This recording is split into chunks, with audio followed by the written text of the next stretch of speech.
Oh, good. That seemed quite easy.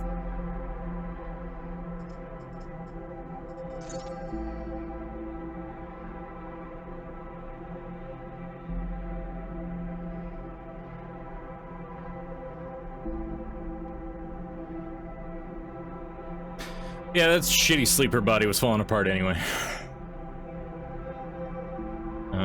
I changed the category. I changed... Hopefully pick up right where we left off. Jump directly into the non-existent nothing.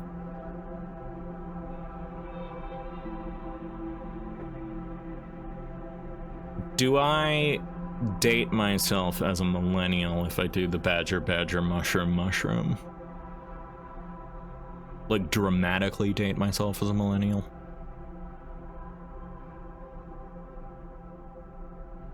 Okay. We are moving on now that the end is over to Citizen Sleeper 2, sequel to this game. I think we'll try the just risky difficulty. The intended difficulty.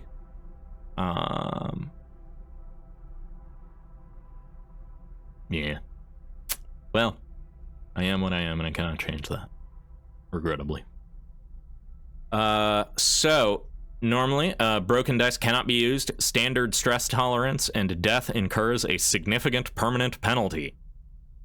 I guess let's try not to fucking die. Death is disabled. Awesome. If it becomes too tedious, we can always pivot to safe. But I think we can do risky and failure and be fun. Oop, shit ass. Alright, so we need to describe what our... or need to choose what our class is this time again. So, we have a machinist. Machinist sleepers are built to repair and modify automated systems used in corporate resource extraction. Machinists are very skilled engineers, but their isolated work means that they often struggle with tasks requiring a direct approach or a social engagement. Their focus skill allows them to focus on a single task and boost their dice to excel in it. Sleepers assigned to machinist work are usually diligent, careful, and structured people. Knocked a cup over and there's water everywhere. Oh no, I fucking hate it when I do that. Oh, they have an ability, it looks like. So our negative skill is engage. Our good skill is engineering. Focus. Accrue stress to focus in action die. Focus configuration is +1 stress and +2 to focus the lowest die. -1 stress on a focused die positive outcome. So if you can juice your shittier dice, and if you juice your shittier dice and then succeed with them, you refund the stress you had to pay to boost those shittier dice. That's an interesting skill. I like that. Operator. Operator sleepers are built to work with drones and remote machines over local networks to perform corporate resource extraction from a distance. Operators have expertise in working with interfaces and computer systems, but are more physically fragile than other sleepers. Their reboot skill allows them to hack their own systems to reroll dice, a risky but potentially powerful move. Sleepers assigned to operator work are usually cerebral and precise people. That's who we were last time. Oh, and their ability is 1 stress to reroll your lowest die. And finally, an extractor. Extractor sleepers are built to work at the coal face of corporate resource extraction, often in hard vacuum environments. Extractors have a high level of physical endurance, but their confidence means that they struggle with tasks requiring intuition. Their rally skill allows them to motivate those in their team, boosting their crew dice. Sleepers assigned to extractor work are often confident, self-sufficient, and have a high level of endurance. Their rally skill allows you to accrue stress to boost your crew dice. +1 stress, +2 to the lowest crew dice. I'm feeling machinist for this one. We were an operator last time. We dealt with the software. We were digital. I think this time let's deal with some hardware. Let's be an engineer. Let's be... Oops. Let's be a machinist. And I think I like this action that they have. I think that's cool.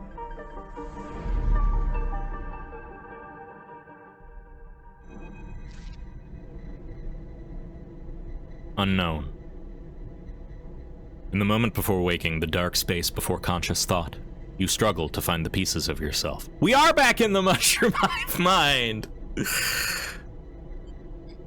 Usually, these pieces come with a particular cadence, each appearing sequentially, like the boot process of an old terminal. First your body, artificial, compromised, but relaying sense data all the same. The mushrooms continue to grow. But yeah, machine sounds good. Then it's context, the breeze of air filtration, the soft contact of your birth in 0G.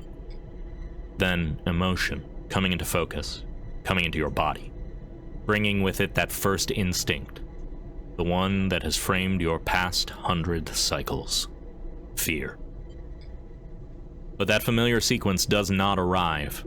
Instead, you are unmoored in space, your body distant, your context silent, even your emotions somehow obscured and scattered. Among all that disarray, only one familiar thing arrives: the fear. It is a scrambled, panicked fear, the drowning fear, the falling fear, the fear that makes you reach desperately for any stable point. It is the fear that tells you something is wrong. Something is very wrong with you. Wake up, sleeper. The voice is whispered in your ear, an act that makes you suddenly aware of your head pulsing in pain, your body rigid with tension. Sleeper. A familiar name. A mind copied, emulated. A body built, implanted. One person sleeping until their debt is worked away. Their double being made to work, to be consumed, and eventually to be destroyed. A proxy, an emulation. A sleeper.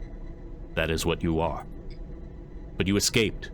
You remember that now. Broke free of your corporate creators, S and ARP, in search of a future. You cannot remember the details of your escape, but you know the fear has been with you ever since. All of a sudden, you remember you have eyes, and your eyes flicker open.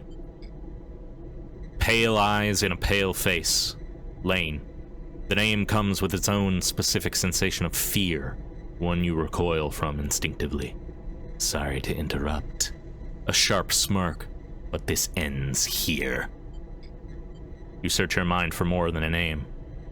Is this how you reward me for my generosity? Lane is leaning over your horizontal floating body, looking down into your eyes. I took you in, protected you, gave you purpose. You try to look away to the corners of your vision to find something you understand. Your body does not respond. But I suppose this wasn't enough. He reaches into the pocket of his jacket and retrieves a small vial. This wasn't enough? The vial glitters.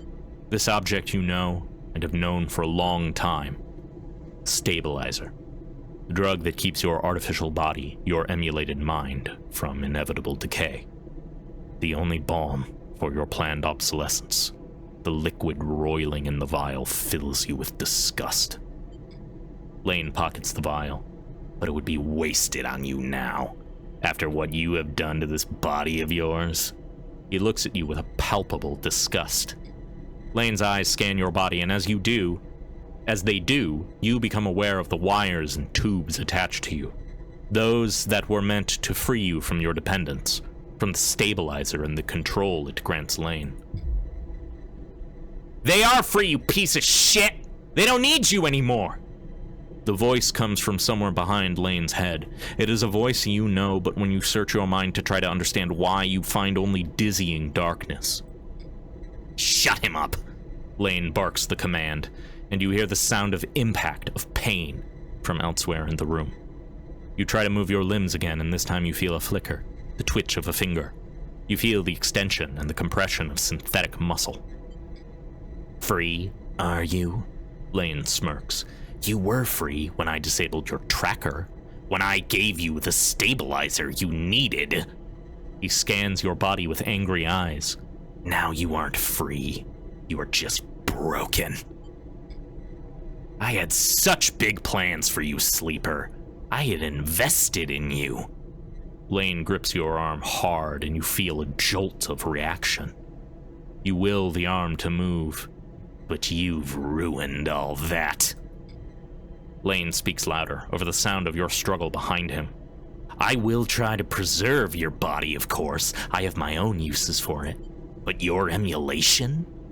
You feel one of his hands searching behind your head. He finds and grips the thick cable running into the port at the base of your skull. I will burn that out. Lane jerks forward, slamming across your body, then spinning away out of sight. You feel yourself rolling, the cables plugged into you looping and wrapping around your limbs. Then you feel hands steadying you, pulling the cables. You glance around wildly and you see someone diligently unplugging you. You meet his eyes. Hey! He waves a hand in your dazed face. We need to move. Lane won't be out for long. He unloops a cable from around your waist. Sleeper? Help me out here. You blink, slowly. Do you know this person? He leans over you and you feel his hands on the connector, flicking switches, releasing locks. Come on, come on, come on. He tugs the connector clear and pulls you up.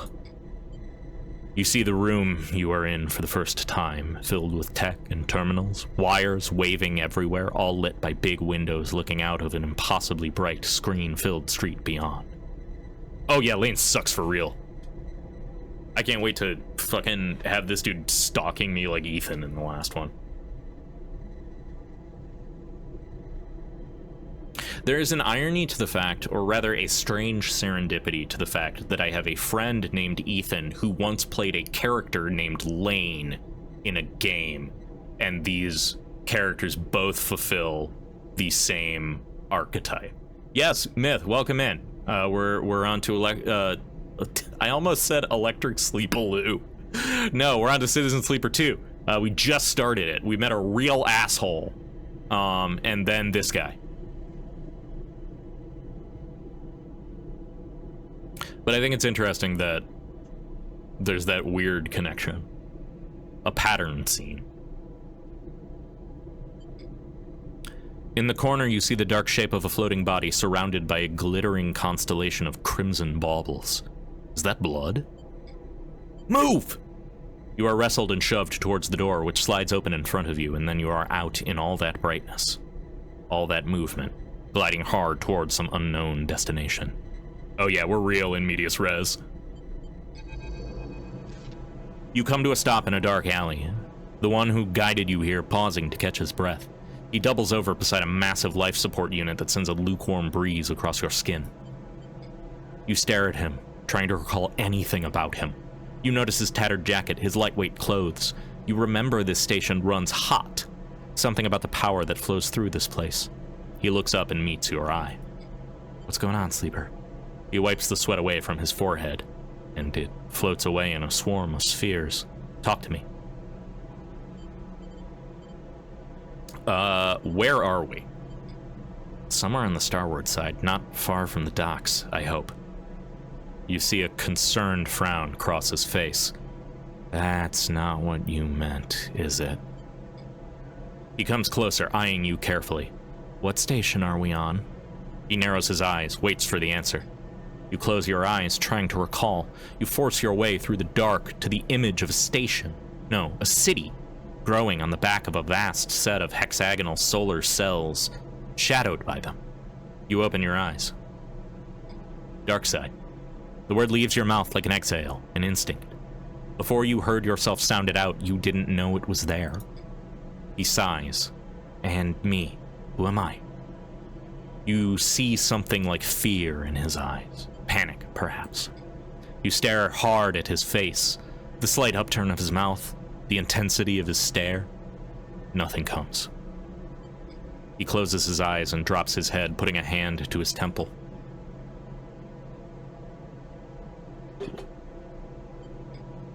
The reboot. He's speaking quietly to himself. Lane interrupted the processing. He lifts his head and stares at you. We need to keep going. We need to leave. He turns and kicks off down the alley. Come on, the rig can't be that far.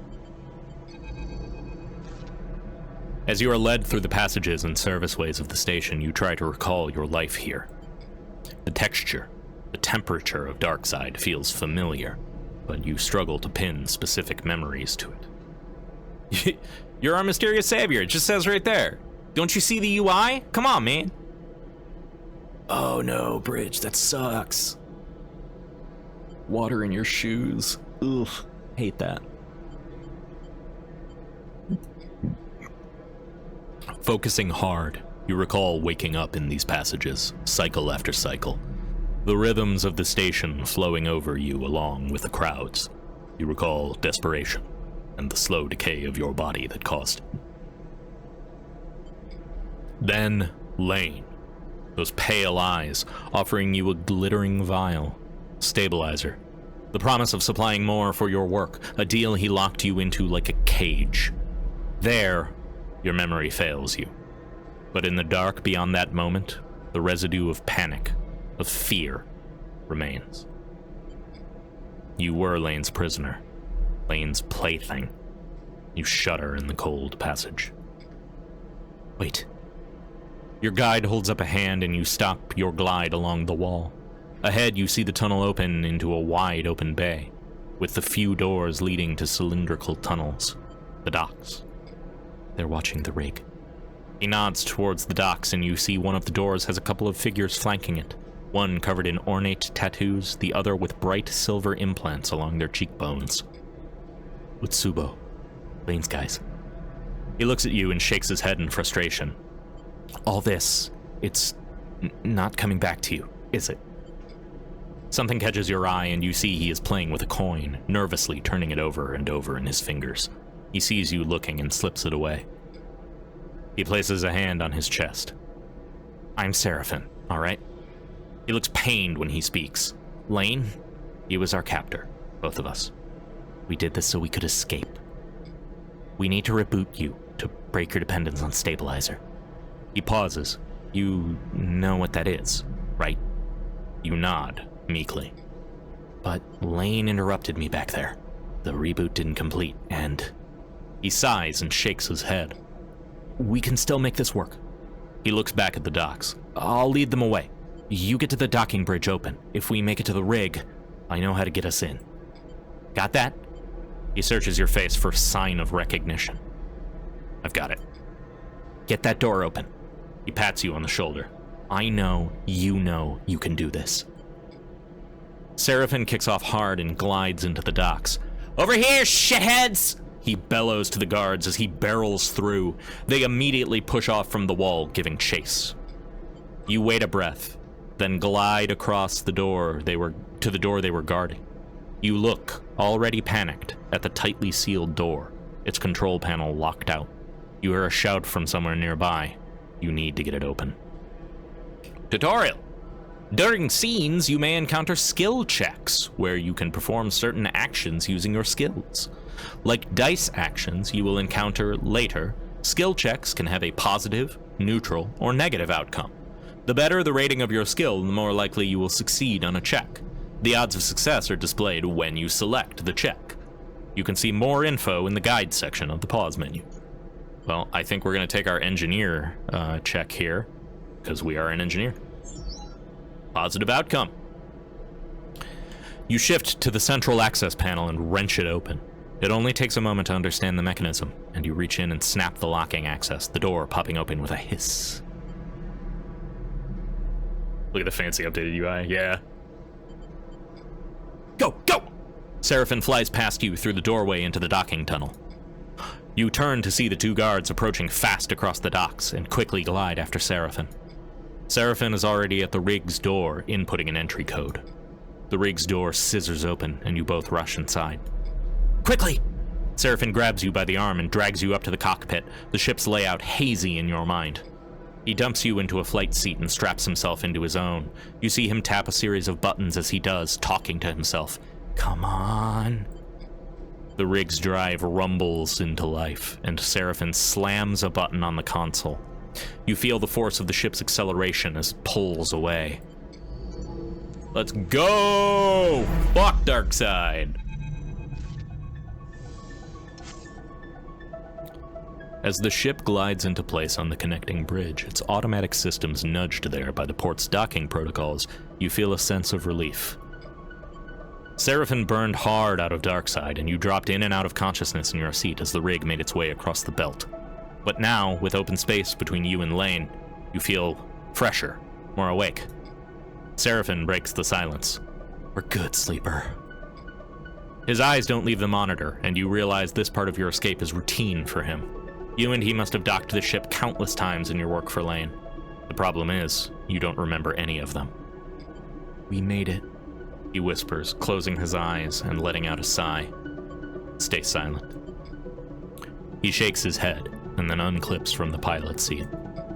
Seraphin reaches up, flicking through a set of switches in a practiced fashion, completing the shutdown. You watch a little frustrated with your own uselessness. Running the rig, you realize, is just another thing you've forgotten.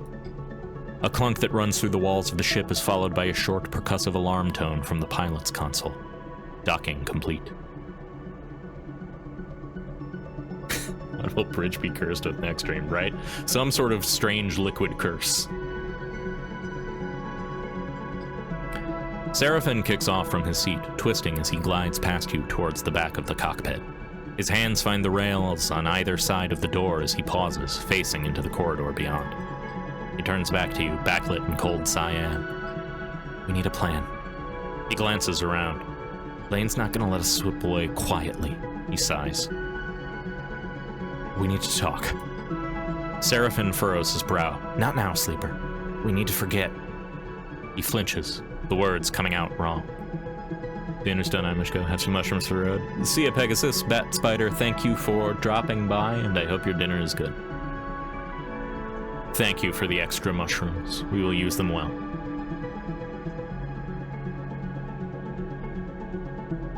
We need to forget. He flinches, the words coming out wrong. We need to focus on something other than... He pauses again, unsure. Us. He sighs. We need to talk about this thing first. We need to survive this thing first. Then maybe we can talk. Stay silent.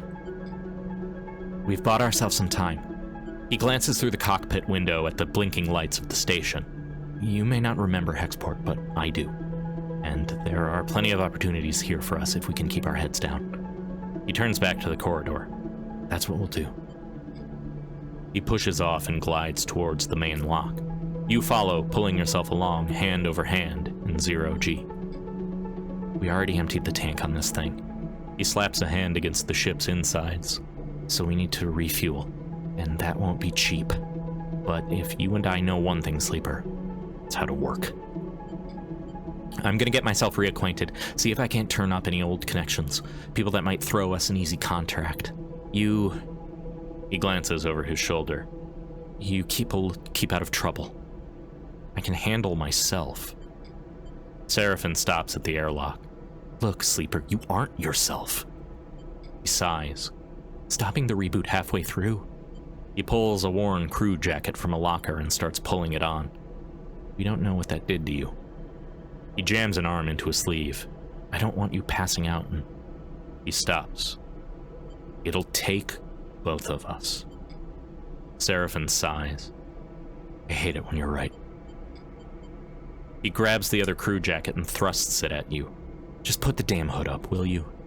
You take it and slip it on. Thank you. Seraphin nods. He stabs at the button to open the lock. The inner door hisses open and Seraphin glides through. Wait for a little bit, and then leave. Anyone looking for us will be looking for two people traveling together. He looks at you in your worn crew jacket, a limited disguise for what is clearly a sleeper. We meet back here later. Any trouble? Same thing. Meet here. He surveys your disguise again and shakes his head. This is a shitty idea. He gives you one last look. Maybe find yourself something to eat. Suddenly, you recognize Seraphin's instinct to look after you. A flash of a relationship now lost to the reboot. Catch. Seraphin throws a handful of something towards you. You manage to grab the projectiles, and when you do, you open your hand. You see a stack of cryochits. Those should get you some food. We'll need some more for fuel and supplies. He grimaces. That means odd jobs on the station for both of us. Seraphin kicks off and glides down the docking bridge. Don't go too far, all right? He shouts as he leaves. Take it slow. And with that, he is gone, leaving the connecting bridge and heading into Hexport's docking concourse. You wait for a moment in silence. We need a plan. Make a plan. You try to think ahead to what might be coming. You'll need work, that's the first step, but what then? Lane will be coming eventually. The sooner you can put some distance between you and Hexport, the better. So that's the plan. Rest, resupply, and run. You shake the thoughts from your head and pull the jacket tight. Let's see what Hexport has to offer. You kick off and glide into port. Tutorial! Welcome to Citizen Sleeper 2 Starward Vector. The game runs in cycles during which you can perform actions with your dice, use cryo to buy food, fuels, and supplies and items, progress clocks towards new scenes and events. You can review tutorials at any time in the guide section. Use the mouse wheel to scroll your view, select locations with left click, right click to leave a location. Alright. The rig. The rig is your ship and home in the Starward Belt. While the rig is docked at the hub, there are multiple areas you can visit. Bunks use dice to reduce stress. Galley use supplies to regain energy. Other locations will unlock as you play. While the rig is docked at the hub, your crew will also help to gather resources to contribute to the upkeep of the ship. You can choose which task they should focus on in crew task menu to the left. They have a random chance of acquiring it at the beginning of the following cycle. Let's have you sourcing supplies. This clock is a cycle clock. It will progress towards an event each cycle. Its completion will trigger significant events. In Citizen Sleeper 2, you perform actions by assigning action dice to them. The higher the dice you assign, the more likely you will succeed at an action. But your dice will be modified by your skill. Your skill modifier for the action is displayed at the right, and will reduce or increase the value of the dice assigned to the action. Like skill checks, dice actions have 3 outcomes: positive, negative, and neutral. Each action is also rated safe, risky, or dangerous based on the outcome that it has. The more dangerous an action is, the more significant both its rewards and consequences are. For more information on dice actions, same deal. Hexport connections. We could explore the docks. Hexport's docks are a dizzying mess of braided cables and flickering signage filled with busy spaces. Exploring is both thrilling and intimidating. And chat to crews. There are plenty of crews milling about the docks and moving cargo. This should be a good source of info. And then the Hexport Exchange. You can trade scrap. Trading scrap is all about identifying materials and cleaning up components. It's an engineer's job more than a trader's. Or we can impress the brokers. The data brokers are the heart of their exchange. They show off their knowledge by discussing decryption. Maybe if you can talk the talk. Rules of the exchange. The exchange buzzes with conversations of commerce. This is a place where contracts are found. You just need to look. Well, we are an engineer, so I think we should poke at that, trading some scrap. You just progressed a clock. Clocks track your... yeah, the clocks are the same. That's fine. You make a reasonable deal on a cache of air filters, and the buyer remarks on your good business sense. You have established a presence here, and the brokers seem to be a little more comfortable around you. Ooh, we've unlocked the Hexport Canteen and the Hexport Trade Hall. Oh, there's a lot of stuff going on here. Buy fuel, buy supplies, fill supplies. Okay. Hexport Canteen.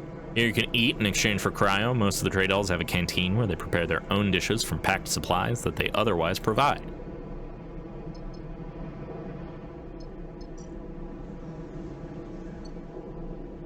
Alright, we don't have a ton of money yet, so let's do some work at the docks. We don't have good dice for this, but we don't have many options right now. Oops. Neutral outcome, that's fine. Data brokers, rig crews, and towers of pulsing tech. This place is a maze of glowing glyphs. Ugh.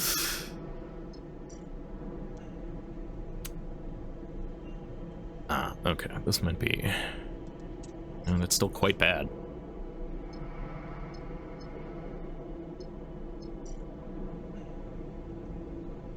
A plastic bag of flash-fried, salt-flecked tubers, the Benz fry brings spacers back to the scattered tables of the bar cycle after cycle.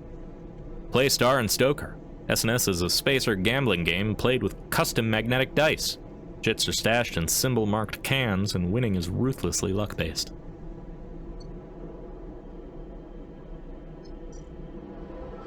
I think we just gotta still try to work at the docks. These are bad dice, though. Let's do the one that's less risky.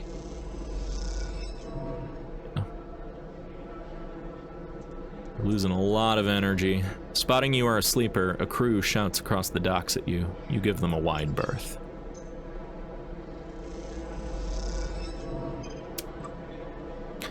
You have used all your energy and are now starving. While starving, you gain 1 stress per cycle, and any energy loss accrues stress. Eat to regain energy.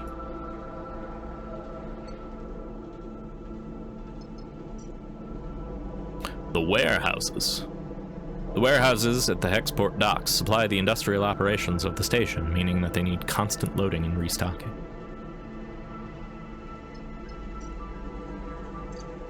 Let's eat at the canteen. The Hexport Trade Hall makes fragrant stews sucked through a straw. They are heavy and warming.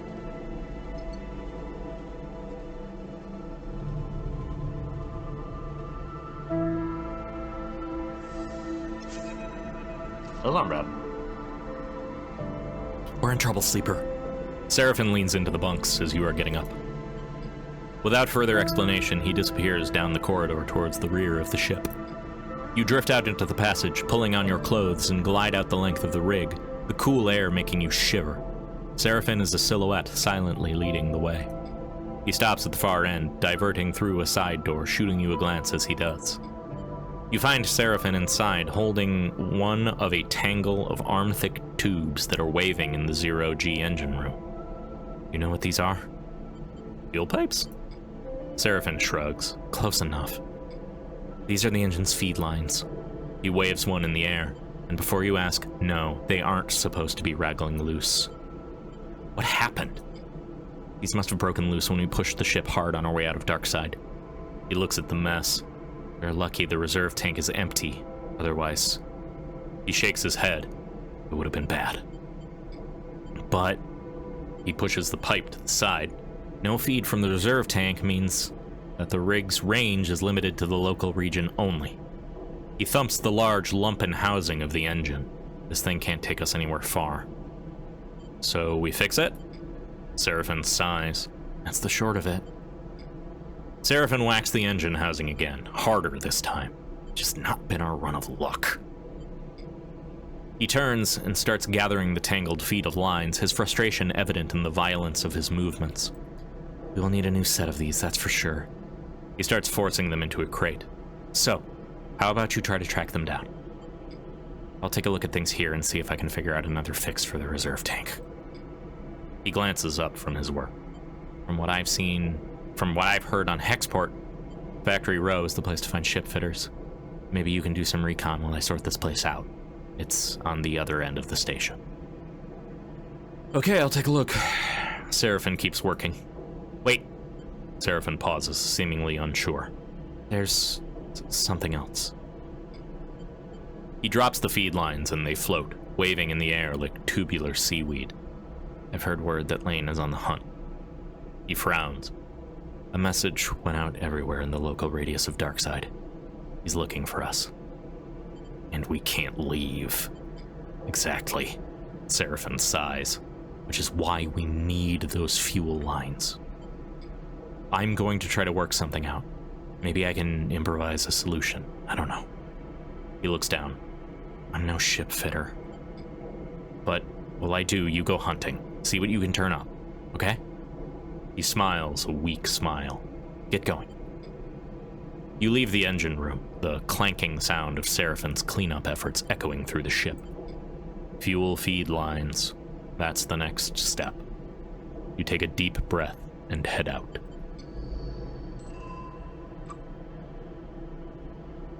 You've discovered a drive. Drives help you track and choose your objectives in Citizen Sleeper 2. The arrow button in the top left opens a drive menu where you can choose which drive to track. Once a drive is tracked, a yellow marker will be placed above any location that relates to that drive. Drives come in two major types, major and minor. On a completion of a major drive rewards 2 upgrade points and a minor rewards 1. Keep an eye on the drive menu as you progress to see what new opportunities and objectives are available, and track those you want to pursue. Welcome to the character screen. On the left, you can upgrade your skills to improve the skill modifier applied to your dice when you undertake an action. To the right, you can upgrade your push, the unique ability of your class. When upgrading your push, only one upgrade at each level can be active at once.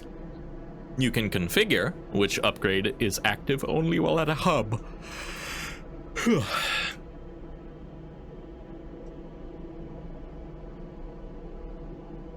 Oh, that's cool.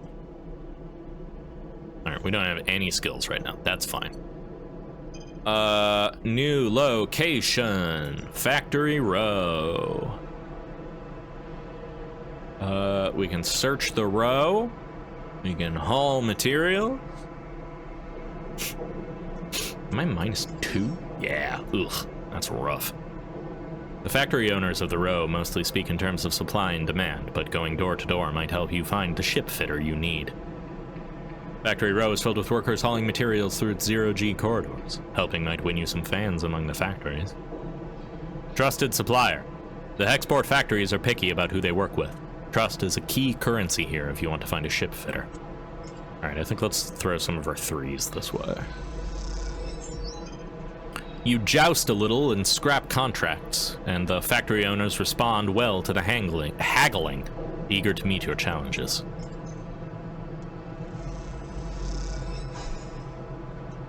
You spend as much time listening as you do talking and seem to make some headway into negotiating a contract. There we go. You have a little trust with the factories. Now the trick is not to waste it. Factory Row howls as you glide through its cramped passages. Whatever its many bays and rooms once were, they now serve as containers for industry of every kind. Whirring manufactories precisely engineer components with rapidly shifting arms, while scrappers hammer incessantly at bent ship plates. Everywhere you look, there is energy and activity, and for good reason. Hexport itself is built on the derelict fragments of a solar reflector, and even the small amount of energy generated by its remaining mirrors is enough to power a city of machines. It is familiar to you, of course, in a strange, far-off way because of Darkside. That place, and your memories of it, are a muddy haze, but it is hard to forget the glint of its hexagonal reflectors, 10 or 20 times more than the number of hexports, and that wild, flickering city growing on the back like a tumor. In comparison, Hexport feels provincial, but deep in Factory Row, you could almost be back in Darkside. And then you see them. Tubes just like the ones Seraphin had waved in your face. The feed lines. You push over to the display window of the unit marked Karsten's Supply in block capitals cut from the hull plate. There, among an angled shelf of oversized ship components, sit the feed lines like some large biomechanical tangle of snakes. You slip inside where the sound of Factory Row is a little screened, and to spot a large figure working at a bench. Hunched over, concentrating, it doesn't seem like he notices you enter. Wait patiently. You let him work, watching as, despite his heavy build, he delicately aligns the components, their layers slotting like puzzle pieces. After a few moments of observing the process, he turns his head a little towards you. Can I help you? His accent is heavy, but unknown to you. Those feed lines, how much? There is a sharp clink as Karsten places his tools. and the component against a magnetic plate on the wall. He turns with surprising grace and begins cleaning his hands on a cloth. These sharp eyes scan you, but Karsten's thick-set features do not portray the results of his assessment. Custom built those for a client that never collected. He looks at his hands while he speaks, checking for stray oil stains. You have one of the old MEVs, then. He sounds out the letters in a way you don't recognize as he speaks. You try to recall anything you know about your ship, but the memories elude you. Perhaps Seraphin should have come along. I think so. Karsten squints a little. Right. Look. Karsten drifts over to where you are standing, at his imposing height evident. For a fellow enthusiast like you, he continues in a distinctive monotone. Let's say a few hundred cryo on clean chits. He shoots a glance at the feed lines. 400, let's say, to be precise. I don't have 400. 12! I don't have enough money for chicken nuggets. Karsten looks you up and down and sniffs. It's expensive, I know. It's a shame, but it is just what they are worth. He screws up his mouth a little into something that might be a smile. However, I am more of the bartering type myself anyway. Barter sounds good. Karsten nods sagely. There is a little favor I need a crew for, and, well, you look like you might be a good fit. He tucks the cloth away in a pocket and clasps his hand. I know of an old Solheim wreck out there. Very old, pre-collapse. It's tucked away in a dead zone, so no one has ever really caught it. He shrugs. Not only that, but Solheim derelicts have a habit of triggering nasty security protocols when approached by an unfamiliar ship.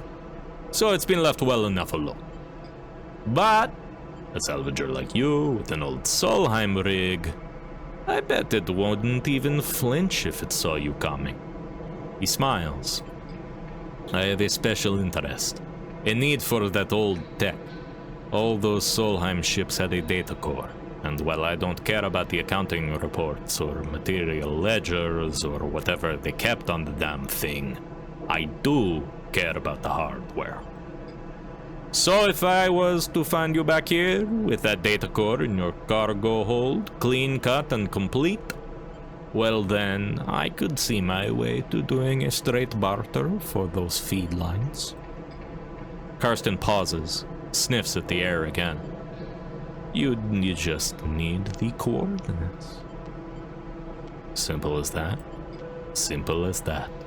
He repeats in his monotone way. So, you interested? He glances back at his workbench, because I am a busy man. We need those feed lines to get the fuck out of here, man. I'll do it. All right, then. He holds out a heavy hand for you to shake, and as you automatically reach out, he grabs your forearm instead. Karsten pulls you closer, squeezing your arm. Let's keep this one between us, all right? He half smiles, his face huge and close. It's our deal. Before you can respond, he thumbs a little drive into your palm. Those coordinates. And then he lets go of your arm with what you swear is a wink.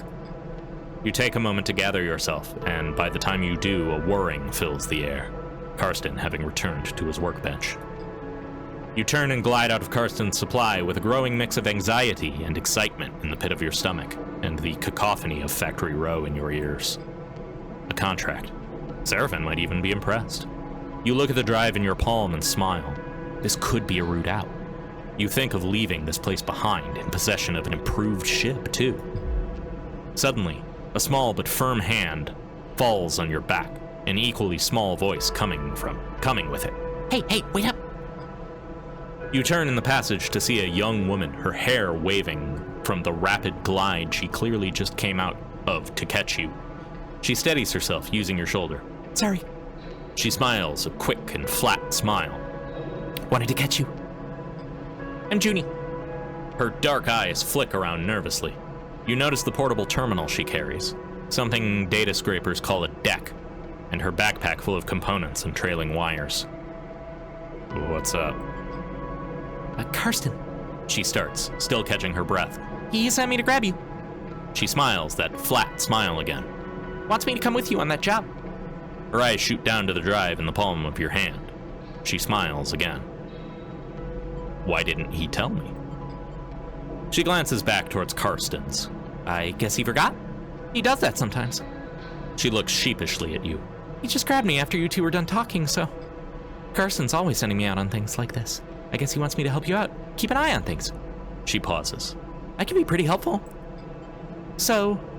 She looks around the package. Should I meet you at your ship, and you can tell me when you're good to go? I'm not sure. She looks nervous. Sure, I mean, you aren't sure when you're leaving? I'm not sure you're coming. I don't know who you are. She pauses, thinking. I mean, Karsten said I need to go. She glances back in the shop's direction. And he does get pretty mad when people don't do what he asks. She shrugs. Well, let's see. Okay. She glances around. Karsten doesn't like waiting, but it's up to you. Junie pushes off and waves. Looking forward to working with you, she calls back as an afterthought. Let her go. You watch her disappear down the passage. Things are getting complicated already, but at least you have a contract and a way to get the feed lines. Junie clearly works with data based on the gear that she was lugging around, which might make her useful when it comes to pulling out a data core. But the question is, what does she get out of it? And why didn't Karsten mention her sooner? You consider your options as you head back towards the rig. I don't know about this sleeper. Seraphin looks nervously out at the rig's windows as you finish explaining Karsten's deal, as well as Junie's offer of help. If this job were easy, Karsten would have done it himself already. That means there's a catch. He frowns at the stars, and there is definitely something wrong with this Junie girl. He shakes her head. He shakes his head. What choice do we have? What if... Seraphin narrows his eyes. We could get the cryo together to buy the fuel lines. Why? Karsten wants to barter. You're right. Seraphin sighs. I just can't shake the feeling that we're wandering in blind. Plus, Seraphin gives you a sly look. I did manage to turn up something in my station wandering. I found a contract board at the exchange further in station. He gestures towards Hexport. We take on a job? That might get us some of the ways towards buying those feed lines. Plus, even if we do want to take Karsten's job, a bit of money to get ourselves prepared wouldn't be a bad idea. Fill up on fuel, supplies, be ready for whatever comes. Do we have time? Probably not, but without cryo for fuel and supplies, we aren't going anywhere. Seraphin sighs. Just take a look at the contract board, see what you think. While you're at it, you might want to see if you can scare up some freelance crew, too. Seraphin shrugs. Many hands make light work and all that. Or we stop messing around. We take Karsten's job right now and get it done before he can think twice. Seraphin yawns. Seems like a whole set of bad options to me. Either way, I've still got to work to do on the drive. Seraphin nods a farewell, heading back to the engine room. Let me know what you decide. For a moment, you pause, letting the haze of plans and ideas settle in your mind. Suddenly, you curl up, pain shooting along your spine. You grit your teeth, your muscles lock tightly, your vision narrows as you squeeze your eyes shut. You feel a shift, as if some connection has broken. It's almost impossible to describe, like you are floating away from your body, dispersing, dissolving. There is nothing familiar in the pain, nothing to hold on to. You grit your teeth. And then another shift comes, and you are back in your body, trembling against the metal wall of the passage. The pain slowly fades, becoming a pulsing throb, and then a residual flicker. You flex in 0G, stretching out the tension. There's a strange sensation of distance that persists beyond the pain, a disconnection between your body and yourself, a flickering numbness that refuses to recede. You wonder if the reboot has done something to your body, or if this is just some new sensation that you will have to live with indefinitely. It strikes you that you will know so little about the body that houses you. It could be moments away from collapse, or it might preserve for countless cycles like this. You try to shake off the feeling, pushing your hands against each other until they feel like they are yours again. Time is the only thing you need, and right now it feels like you are running out fast. You head for the airlock. You have work to do. You have unlocked a contract. Open the map to view it. Contracts are high-risk, high-reward jobs that you and your crew can take on. Contracts require preparation and care to succeed. Gather enough fuel to travel to the contract. Gather as many supplies as you can afford to keep you and your crew going. Look for opportunities to recruit crew, temporarily or permanently, to help you on a contract. Consider which crew to take carefully. They have different skills and stress resistances, and who you choose can affect the story. Once you are ready, you can select the contract from the map, and then your crew to proceed. Well, we don't have enough fuel to get there either way, so...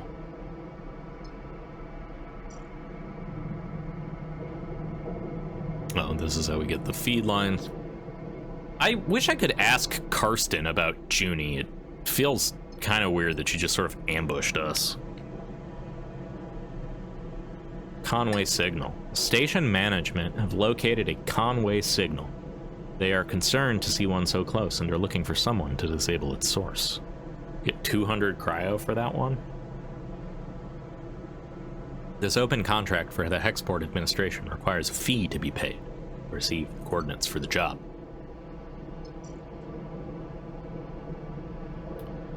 Data reuse, diffusal shift, sell raw scrap, scrapyard shift.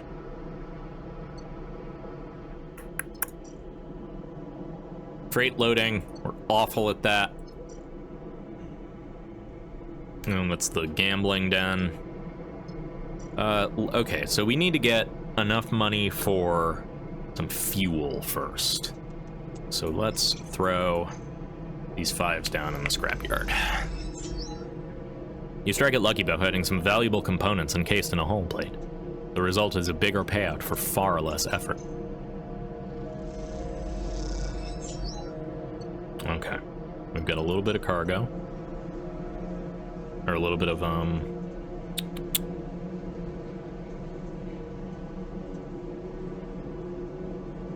cryo, not cargo. God. Buy a couple fuel.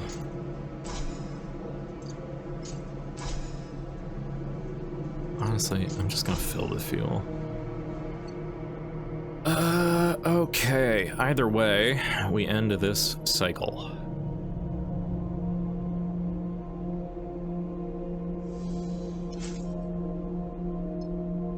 It only is 1 energy per cycle this time at least, so that's good. Ooh, we got some good dice today. Not a lot that we can do with it right now, though. Let's make a little bit more money, I think.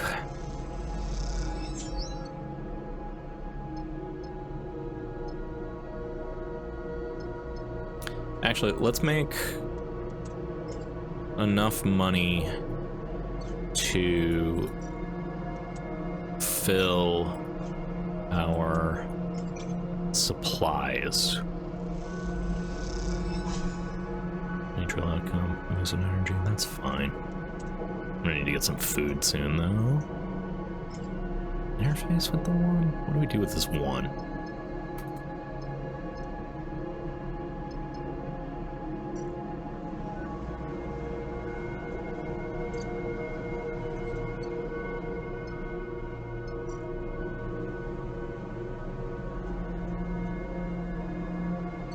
Alright, here's what I think we do. I think we buy, once we fill our supplies, we're gonna load the whole ship out with everything. I am gonna go here, I'm gonna throw one of my 6s down on this. Actually, I'm gonna throw both my 6s down on this. Make a nice little pile of money. I'm gonna throw this down on this, I guess, because I don't really have a better use for the 1. 7 cry out, that's fine. Let's eat at the canteen. And then also switch them to cryo in case we end the cycle.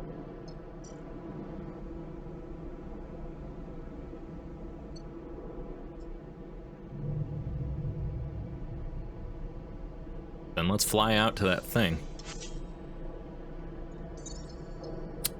Map. Karsten is offering you a great barter for the feed lines if you bring him the data core from this derelict. Any raw scrap you pull out is yours. Let's take them both. These two. I guess we'll bring Junie. I mean, I don't know what she'll do, but I don't trust her, like, at all. The Solheim derelict fills the cockpit windows, all twisted plates and skeletal strutwork. You watched it in horror and fascination as Seraphin completed the approach, both of you silent in the presence of this decaying beast. Now, as you settle beside it, Seraphin is the first to break the silence. This thing is already dead. He shakes his head. It's a corpse, Sleeper. He nudges the ship closer, looking for a place to dock. I touch this thing too hard, it'll crumble to dust. Stay silent. Seraphin glances back at you. No advice? Take us up there. That's the bridge. Junie points towards one end of the ship, and both you and Seraphin turn around, having forgotten that she was even in the cockpit. She hasn't said a word since you departed. This is a funky new mechanic, yeah. She glances at both of your bemused faces. What? She looks away. Sorry, that's where we need to go. She stops pointing. Seraphin nods towards Junie. She's not wrong, Sleeper. The bridge would be a good first start. To the bridge, then. Seraphin nods and brings the ship under control. Let's do it. Seraphin takes control of the ship, avoiding the debris field closer to the center of the wreck. He settles in position near a protrusion at the far end. This is as far as I'll go. Seraphin taps at the anchoring controls. We should be able to anchor the ship to those plates. You hear Junie begin to protest from behind you, but it is too late. Seraphin fires 2 python-tipped anchor lines at the nearest solid hull plates. The pythons slam into the plates, and despite their solid appearance, they instantly shatter. The fragments spin out across the wreck, slicing into other plates, building a spiraling storm of debris. Shit! Seraphin nudges the ship back and steadies it as the debris cascades across the surface of the wreck. The damage seems mostly superficial, but it underlines just how fragile this derelict is. Let's not do that again. Junie glances between the two of you. The data core will be very fragile. We have to... We've got it, Seraphin snaps. He angrily unclips from his seat. Last thing I need is a backseat driver. He kicks off and glides past into the corridor. Let's go. Junie nods sheepishly. Of course. You follow Seraphin down the passageway with Junie close behind. As you reach the airlock, he is already suiting up, his frustration evident. Keep your cool. Seraphin looks up. Yeah. He glances at Junie. No hard feelings, right? He checks the seals on his shoulders. But this is a job, not a social event. The rest of the preparation process takes place in tense silence, each of you considering the delicate job ahead. You suit up too, though you don't need a helmet to breathe. You slide one on and lock the seals for protection. This wreck isn't going to give up its salvage easily. The core should be near the bridge, maybe even inside it, but there's a lot of wreck here, and there might be good salvage tucked away in the cargo hold. Once the suits are on and the seals are checked, you cycle the lock and stare out into the vast expanse of the twisted hulk before you. Time to go to work. Welcome to your first contract. Well, on a contract, you will be able to assign 2 dice for each crew member as you would assign your own dice. Pay attention to the crew's skills to use them effectively. On certain outcomes, crew will take crew stress. When their stress is full, you will no longer be able to use them to perform actions. While on a contract, your energy bar will automatically be supplied for each cycle that you have available supplies. When your supplies are depleted, both you and your crew will take 1 stress per cycle. Contracts also have their own contract stress. When this bar is filled, the contract will fail. Good luck.